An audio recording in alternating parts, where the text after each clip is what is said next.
D boss D boss D boss ಜೈ D boss trending ಅಲ್ಲಿರೋದು only D boss, ಹಂಗೆ D for Darshan, D for Dharmasthala, ಇವೆರಡೇ trending ಅಲ್ಲಿ ಈಗ ನಡೀತಾ ಇದೆ. ವಿಷಯಕ್ಕೆ ಬಂದ್ಬಿಡ್ತೀನಿ ನೇರವಾಗಿ. ನೀವು ಬ್ಯಾಡ್ ಕಾಮೆಂಟ್ ಗಳು ಹಾಕ್ತೀರಾ ಗೊತ್ತು, ಯಾಕಂದ್ರೆ ನಾನು ದರ್ಶನ್ ಫ್ಯಾನು, ದರ್ಶನ್ ಬಗ್ಗೆ ಮಾತಾಡ್ತೀನಿ ಅಂತ ಹೇಳ್ಬಿಟ್ಟು ಬ್ಯಾಡ್ ಕಾಮೆಂಟ್ ಹಾಕ್ತೀರಾ, ಹಾಕಿ ಪರವಾಗಿಲ್ಲ. ನಾನು ಹೇಳೋದನ್ನ ಪೂರ್ತಿಯಾಗಿ ಕೇಳಿ. ವಿಷಯ ಏನಪ್ಪಾ ಅಂತಂದ್ರೆ, ಓಕೆ ಆಗಿದೆ, ತಪ್ಪಾಗಿದೆ, ಕಾನೂನು ಪ್ರಕಾರವಾಗಿ ಏನ್ ಶಿಕ್ಷೆ ಆಗ್ಬೇಕು ಅದಾಗ್ಲಿ, ಆಗುತ್ತೆ, ನೋಡೋಣ. ಅದೇ ರೀತಿಯಾದ ಶಿಕ್ಷೆ ತಪ್ಪು ಮಾಡಿದ ಪ್ರತಿಯೊಬ್ಬರಿಗೂ ಆಗ್ಲಿ. ಹಾಗೆ ದರ್ಶನ್ ಬಾಸು ಜೈಲ್ಗೆ ಹೋಗಿದ್ದಾರೆ, ಓಕೆ, ಶಿಕ್ಷೆ ಆಗುತ್ತೆ, ಓಕೆ. ಆದ್ರೆ ಅವ್ರನ್ನ ನಂಬ್ಕೊಂಡಿರೋಂತ ಡಿ ಫಾರ್ ಡೆವಿಲ್ ಸಹ ಬಿಡುಗಡೆ ಆಗುವ ಅತಿ ಶೀಘ್ರದಲ್ಲಿ ಬಿಡುಗಡೆ ಆಗ್ತಾ ಇದೆ. ಅದನ್ನು ಟ್ರೆಂಡಿಂಗ್ ಬರುತ್ತೆ.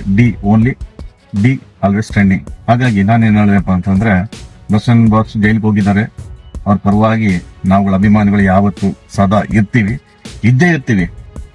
ಡೆವಿಲ್ ಪ್ರೊಡ್ಯೂಸರ್ಗೆ, ಡೈರೆಕ್ಟರ್ಗೆ ನಾನು ಆತ್ಮವಿಶ್ವಾಸವಾಗಿ ಹೇಳ್ತೀನಿ, ನಾವು ದರ್ಶನ್ ಫ್ಯಾನ್ಸ್ ಇರೋವರೆಗೆ ನೀವು ಯಾವುದೇ ರೀತಿಯಾದ ಚಿಂತೆ ಮಾಡಕ್ಕೆ ಹೋಗ್ಬೇಡಿ.